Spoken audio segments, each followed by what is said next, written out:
तो स्वागत है आप लोगों का फिर से एक नए वीडियो पे। तो आज के इस वीडियो पे हम लोग देखने वाले जो आप लोगों का 18 अगस्त को जो परीक्षा होगा अर्धवार्षिक परीक्षा सामाजिक विज्ञान का। तो इसके लिए हम लोग very very important question answer को देखने वाले जो आपके अर्धवार्षिक परीक्षा में देखने के लिए मिलेगा। तो दोस्तों मैंने आप लोगों का पार्ट 1 सामाजिक विज्ञान का बना चुका हूँ, तो आप लोगों ने नहीं देखे तो जाकर उसको आप लोग देख लीजिएगा। और ये आप लोगों का पार्ट 2 है, ठीक है। तो चलिए दोस्तों हम लोग समय को नहीं गवाते और वीडियो को स्टार्ट करते हैं।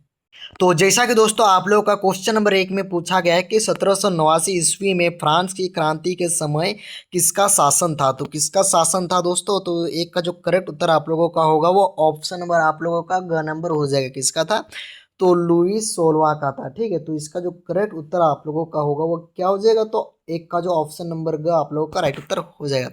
अब हम लोग बढ़ते हैं क्वेश्चन नंबर, हम लोग बढ़ते हैं 2 नंबर की ओर कि द रिपब्लिक ऑफ लॉ नामक पुस्तक का लेखक कौन था। तो कौन था दोस्तों, तो जो 2 का जो करेक्ट उत्तर आप लोगों का होगा वो ऑप्शन नंबर ख नंबर हो जाएगा, मोंटेस्क्यू। अब बढ़ते हैं क्वेश्चन नंबर हम लोग 3 नंबर की ओर कि यह किसका कथन था, जब फ्रांस सीखता है तो बाकी यूरोप को सर्दी जुकाम हो जाता है।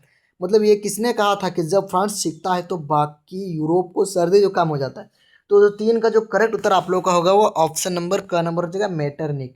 बढ़ते हैं क्वेश्चन नंबर 4 की ओर, ठीक है दोस्तों। तो क्वेश्चन नंबर 4 में आप लोगों का पूछा गया कि जर्मनी का एकीकरण कब पूरा हुआ। तो जर्मनी का एकीकरण है वो कब पूरा हुआ दोस्तों। तो 4 का जो राइट उत्तर आप लोगों का होगा वो ऑप्शन नंबर ग नंबर हो जाएगा, 1871। अब बढ़ते हैं क्वेश्चन नंबर हम लोग 5 नंबर की ओर कि फेडरिक सोयरू कौन था। तो फेडरिक सोयरू कौन था दोस्तों, जो 5 का जो करेक्ट उत्तर आप लोगों का होगा वो ऑप्शन नंबर क नंबर हो जाएगा, फ्रांसीसी चित्रकार था, ठीक है। बढ़ते हैं क्वेश्चन नंबर हम लोग 6 नंबर की ओर। तो 6 नंबर में पूछा गया कि गांधी जी दक्षिण अफ्रीका कब गए। तो दक्षिण अफ्रीका कब गए दोस्तों, तो 6 का जो राइट उत्तर आप लोगों का होगा वो ऑप्शन नंबर ग नंबर हो जाएगा, 1893 में, ठीक है। तो गांधी जी दक्षिण अफ्रीका कब गए थे, तो 1893 ईस्वी में। और कब आए आप लोग कमेंट कीजिए। और चोरी चौरा में हिंसात्मक घटना कब हुई। तो चोरी चौरा कांड में हिंसात्मक घटना कब हुआ, तो दोस्तों इसका जो करेक्ट उत्तर होगा 7 का वो ऑप्शन नंबर का 4 फरवरी 1922। लेकिन इसका जो वास्तविक आंसर होगा वो 4 फरवरी 1922 हो जाएगा, ठीक है। तो 7 का ऑप्शन नंबर ए आप लोगों का राइट उत्तर आप लोग मान सकते हैं। क्वेश्चन नंबर हम लोग 8 की ओर बढ़ते हैं दोस्तों। तो इसमें आप लोग का पूछा गया कि रोलेट एक्ट कब पारित हुआ। तो जो रोलेट एक्ट जो है वो कब पारित हुआ, तो जो 18 का जो ऑप्शन नंबर ख आप लोग का राइट उत्तर हो जाएगा, 1919 में जो रोलेट एक्ट है वो पारित किया गया। क्वेश्चन नंबर 9 कि वंदे मातरम गीत किस पुस्तक से लिया गया है। जो वंदे मातरम जो गीत है वो किस पुस्तक से लिया गया है दोस्तों, तो वंदे मातरम गीत आप लोगों का आनंद मठ पुस्तक से लिया गया। अब 10 नंबर कि बापू किन्हें कहा जाता है। तो बापू किन्हें कहा जाता है दोस्तों, तो मेरे प्यारे दोस्तों आप लोगों को पता ही होगा कि बापू किन्हें कहा जाता है। तो किन्हें कहा जाता है, तो आप लोगों का महात्मा गांधी जी को कहा जाता है। बढ़ते हैं क्वेश्चन नंबर 11 की ओर कि साम्यता के आधार पर संसाधन कितने प्रकार के होते हैं। तो संसाधन 2 प्रकार के होते हैं, एक होता है आप लोगों का जैव संसाधन, एक होता है अजैव संसाधन, ठीक। और पहला वीडियो में मैं बता चुका हूँ, एक होता है आप लोग का नवीकरणीय संसाधन और अनवीकरणीय संसाधन, ठीक। बढ़ते हैं क्वेश्चन नंबर 12 नंबर को कि निम्नलिखित में से किस राज्य में सीढ़ीदार खेती की जाती है। तो 12 का जो राइट उत्तर आप लोग का होगा वो ऑप्शन नंबर घ नंबर हो जाएगा, उत्तराखंड जो है ना, तो वहाँ पर सीढ़ी बाय सीढ़ी खेती किया जाता है, ठीक है। वहाँ पर पहाड़ है तो पहाड़ में कैसा खेती किया जाता है, तो सीढ़ी बाय सीढ़ी किया जाता है, ठीक है। तो आप लोग ध्यान दीजिएगा। क्वेश्चन नंबर 13 कि पूर्वी तट के नदी डेल्टाओं पर किस प्रकार की मृदा पाई जाती है। मतलब जो पूर्वी तट के नदी डेल्टा पर किस प्रकार की मिट्टी पाई जाती है। तो दोस्तों 13 का जो करेक्ट उत्तर आप लोग का होगा वो ऑप्शन नंबर ग नंबर हो जाएगा, क्या हो जाएगा, तो 13 का ग जलोढ़ मिट्टी, ठीक है। तो 13 का ग। क्वेश्चन नंबर बढ़ते हैं हम लोग 14 नंबर को, ठीक है, कि किस मृदा को रेगर या स्वतः जुताई वाली मृदा भी कहते हैं। तो दोस्तों 14 का जो करेक्ट उत्तर आप लोग का होगा वो ऑप्शन नंबर क नंबर आप लोग का हो जाएगा, काली मिट्टी को, ठीक है। अब बढ़ते हैं क्वेश्चन नंबर 15 नंबर की ओर, ठीक। तो 15 नंबर में आप लोगों का पूछा गया कि इनमें से कौन सा संरक्षण तरीका समुदायों की सीधी भागीदारी नहीं करता है। तो दोस्तों 15 का जो करेक्ट उत्तर आप लोग का होगा वो ऑप्शन नंबर घ नंबर हो जाएगा, वन्य जीव पशु विहार का परिसीमन। क्वेश्चन नंबर 16 कि भारत में जैव विविधता में समृद्ध देश है, वो विश्व की कितने प्रतिशत उपजातियां भारत में पाई जाती। तो दोस्तों 16 का जो करेक्ट उत्तर आप लोगों का होगा वो ऑप्शन नंबर आप लोगों का क नंबर हो जाएगा, क्या हो जाएगा दोस्तों, तो आप लोगों का क नंबर हो जाएगा, 8% आप लोगों का राइट उत्तर हो जाएगा। अब बढ़ते हैं क्वेश्चन नंबर हम लोग 17 नंबर के हो, ठीक है। तो भारतीय वन्य जीव संरक्षण या तो संरक्षण अधिनियम कब लागू किया गया? तो दोस्तों 17 का जो करेक्ट उत्तर आप लोग का होगा वो 1972 में हुआ था, ठीक। क्वेश्चन नंबर बढ़ते हैं हम लोग लागू किया गया था क्वेश्चन नंबर 18 कि भारत में बहुउद्देशीय नदी परियोजनाओं को आधुनिक भारत का मंदिर किसने कहा? तो किसने कहा? तो 18 का जो करेक्ट उत्तर आप लोगों का होगा वो ऑप्शन नंबर ग नंबर हो जाएगा आप लोग का, जवाहरलाल नेहरू ने कहा था, ठीक है। तो 18 का ग नंबर है। बढ़ते हैं अब हम लोग 19 नंबर की ओर कि दामोदर नदी घाटी परियोजना किस राज्य में स्थित है? तो आप लोगों का झारखंड में। तो 19 का क नंबर आप लोग का राइट उत्तर हो जाए। क्वेश्चन नंबर 20 की सरदार सरोवर बांध में कौन सा राज्य प्रभावित होता है? तो कौन सा राज्य प्रभावित होता है सरदार सरोवर बांध में? तो दोस्तों 20 का जो करेक्ट उत्तर होगा वो ऑप्शन नंबर ख नंबर हो जाएगा, गुजरात, ठीक है। बढ़ते हैं हम लोग 20 के बाद 21 नंबर की ओर। तो इसमें आप लोग का दिया गया है कि औसत आय प्रति व्यक्ति आय की गणना किस प्रकार की जाती है? तो दोस्तों 21 का जो करेक्ट उत्तर आप लोग का होगा वो ऑप्शन नंबर क नंबर देगा, देश की कुल आय देश की कुल जनसंख्या से, ठीक, मतलब भाग देने पर, ठीक। क्वेश्चन बढ़ते हैं अब हम लोग 22 नंबर को कि विभिन्न देशों के वर्गीकरण करने के लिए विश्व बैंक की मापदंड का प्रयोग करता है। तो दोस्तों 22 का जो करेक्ट उत्तर आप लोग का होगा वो ऑप्शन नंबर क हो जाएगा, प्रति व्यक्ति आय। अब बढ़ते हैं क्वेश्चन नंबर हम लोग 22 के बाद 23 नंबर को, ठीक है। तो 23 नंबर में आप लोग का पूछा गया है कि नवीकरणीय संसाधन का उदाहरण है। तो नवीकरणीय संसाधन का उदाहरण क्या है दोस्तों? तो जो 23 का जो करेक्ट उत्तर आप लोगों का होगा वो क्या हो जाएगा दोस्तों? तो 23 का कोयला हो जाएगा वो, या पेट्रोल, या भूमिगत जल, या उपरोक्त सभी। तो दोस्तों नवीकरणीय संसाधन क्या हो जाएगा? तो आप लोग का भूमिगत जल हो जाएगा, ठीक। क्वेश्चन नंबर बढ़ते हैं हम लोग 24 नंबर कि लोगों के विकास के लक्ष्य होते हैं। तो लोगों के विकास के लक्ष्य क्या होते हैं? तो जो 24 का जो करेक्ट उत्तर आप लोगों का होगा वो ऑप्शन नंबर आप लोगों का ख नंबर हो जाएगा, ठीक है। यानी कि भिन्न या परस्पर विरोधी। बढ़ते हैं 25 नंबर की ओर, ठीक है। तो 25 नंबर पूछा गया कि रामू एक किसान है जिसने अधिशेष गेहूं को एक आटा मिल में के मालिक को 10 रुपया प्रति किलोग्राम के दर से बेचा। कितना रुपया? तो 10 रुपया। मिल मालिक ने बिस्कुट कंपनी को आटा 15 प्रति किलोग्राम के दर से बेचा। तो बिस्कुट कंपनी ने आटे के साथ चीनी एवं तेल जैसी चीज़ों का उपयोग कर बिस्कुट के 4 पैकेट बनाए हैं। तो बाजार में उपभोक्ता को 80 रुपये में 20 रुपये प्रति पैकेट बिस्कुट बेचा, ठीक।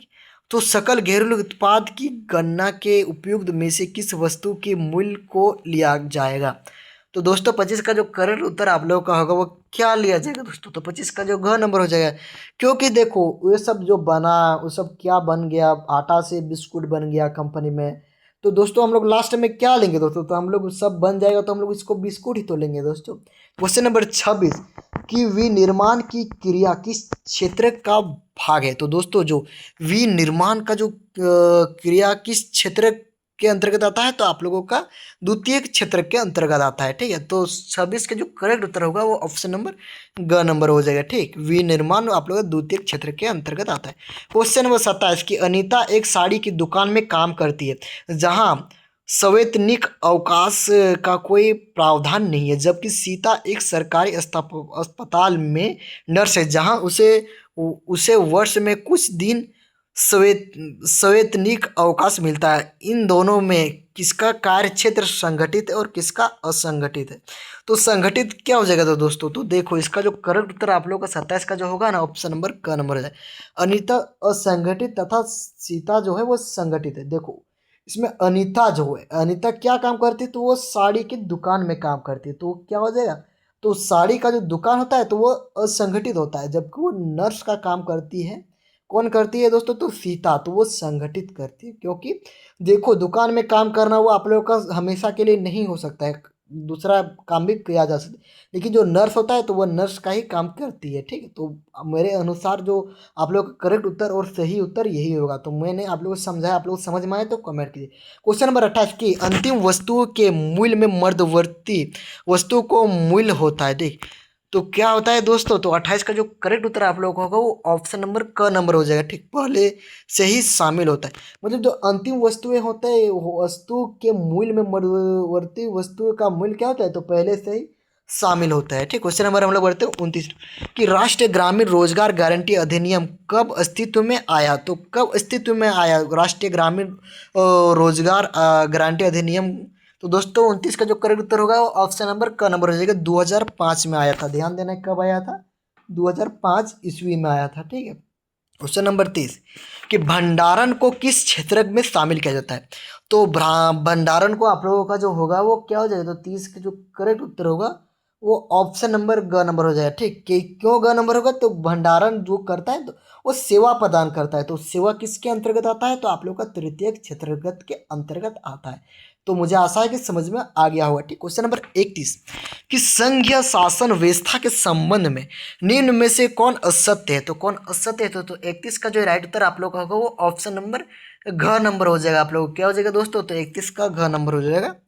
अदालतों को संविधान और विभिन्न स्तरों के सरकारों के अधिकार की व्याख्या का अधिकार ना होना। क्वेश्चन नंबर 32 कि बेल्जियम में फ्रेंच भाषा बोलने वाले का प्रतिशत कितना था दोस्तों। तो बेल्जियम में जो फ्रेंच भाषा बोला जाता था ना, तो कितना प्रतिशत बोला जाता था। ठीक, कितना प्रतिशत वहाँ के लोग बोलते थे बेल्जियम में फ्रेंच भाषा। तो दोस्तों 32 का जो करेक्ट उत्तर आप लोगों का होगा वो ग नंबर हो जाएगा, 40%। ठीक, कितना हो जाएगा, 40%। क्वेश्चन नंबर 33 कि श्रीलंका में तमिल को कब राजभाषा घोषित किया गया। जो श्रीलंका है, तो जो श्रीलंका में जो तमिल भाषा है, तो कब वो राजभाषा शामिल शामिल या तो घोषित किया गया। तो 33 का जो करेक्ट उत्तर आप लोग का होगा वो ऑप्शन नंबर ग नंबर हो जाएगा, 1960। क्वेश्चन नंबर 34 कि संविधान में कुल कितनी भाषाओं को अनुसूचित भाषाओं का दर्जा दिया गया। तो दोस्तों अनुसूचित भाषाओं कितना है, तो 22 भाषा है। ठीक है, तो ध्यान से याद कर लीजिएगा, बहुत ही इंपॉर्टेंट है। क्वेश्चन नंबर 35 कि निम्न में से कौन सम्मिलित नहीं है। तो कौन सम्मिलित नहीं है दोस्तों, तो 35 का जो करेक्ट उत्तर होगा वो ऑप्शन नंबर क नंबर हो जाएगा, भारतीय संघ राष्ट्रपति। क्वेश्चन नंबर बढ़ते हैं 36 नंबर की ओर। तो 36 नंबर पे पूछा गया है कि सवैन पार्टी अलायंस का गठन किस देश में किया गया। तो 36 का जो करेक्ट उत्तर होगा वो ऑप्शन नंबर ख नंबर आप लोग का हो जाएगा, नेपाल आप लोगों का राइट उत्तर हो जाएगा। 36 का ख नंबर नेपाल। बढ़ते हैं 37 नंबर की ओर। तो पूछा गया है कि बोलीविया किस महादेश के अस्तित्व में है। तो किस महादेश के अस्तित्व में बोलीविया। तो दोस्तों 37 का जो करेक्ट उत्तर होगा वो ऑप्शन नंबर ख नंबर हो जाएगा, लातानी अमेरिका। क्वेश्चन नंबर 37 के बाद हम लोग 38 की ओर बढ़ते हैं। तो 38 नंबर में आप लोगों का जो पूछा गया है दोस्तों, तो क्या पूछा गया कि बोलीविया में जल युद्ध नामक आंदोलन का नेतृत्व किसने किया था। तो किसने किया था, तो 38 का जो करेक्ट उत्तर होगा वो ऑप्शन नंबर हो जाएगा, फेडेकोर ने। क्वेश्चन नंबर 39 की इनमें से कौन सा कथन असत्य है, मतलब कौन सा कथन गलत है। तो 39 का जो करेक्ट उत्तर होगा वो ऑप्शन नंबर ग नंबर जाएगा, दबाव समूह और राजनीतिक दल समान प्रकृति के हैं। तो 39 का दोस्तों क्या हो जाएगा, तो ग नंबर। क्वेश्चन नंबर 40 की नेपाल में एस पी ए यानी कि सेवन पार्टी अलायंस ने किसे अंतरिम सरकार का प्रधानमंत्री चुना था। तो दोस्तों नेपाल में। ठीक है, तो 40 का जो करेक्ट उत्तर आप लोगों का होगा ना ऑप्शन नंबर ग नंबर हो जाएगा, राजा बरिंद्र। ठीक है, तो क्या जी, तो राजा बरिंद्र। तो दोस्तों हम लोग ने इस वीडियो पे हम लोग ने पार्ट 2 पूरे देख चुके हैं। तो आप लोगों के अब अगला वीडियो में मैं पार्ट 3 बताऊंगा। ठीक है दोस्तों, क्या बताऊंगा, तो पार्ट 3 और पार्ट 1 मैंने अपलोड कर दिया हूँ, तो आप लोग उसको देख सकते हैं। अब पार्ट 3 और आप लोग जितना भी पार्ट बता रहा हूँ, तो आप लोग पाँचों पार्ट को आप लोग को ध्यान से देख लेना है, ताकि आप लोगों का एक भी क्वेश्चन मिस ना हो पाए आप लोगों का ऑब्जेक्टिव में। ठीक, और ये सब आप लोगों के लिए सब जो कुछ भी एग्जाम होगा, चाहे आप लोग फाइनल एग्जाम, मंथली एग्जाम या जो कुछ भी एग्जाम, वो सारे एग्जाम के लिए बहुत ही ज़्यादा इम्पोर्टेंट है। इसलिए आप लोग सिर्फ अर्धवार्षिक परीक्षा के लिए आप लोग मत पढ़िए, आप लोग पढ़िए, सभी के लिए पढ़िए। ठीक है, तो मैं आप लोग को दूसरा जो है जो दूसरा जो यूट्यूबर है वो आप लोगों को सिर्फ अर्धवार्षिक परीक्षा के लिए मैं बताता है। ठीक, लेकिन मैं जो आप लोगों को बताऊंगा, मैं आप लोगों को जो बताऊंगा, मैं आप लोगों को सारा परीक्षा के लिए बताऊंगा। ठीक, तो आप लोगों को बेझिझक होकर आप लोग सारे वीडियो को ध्यान से देखिएगा।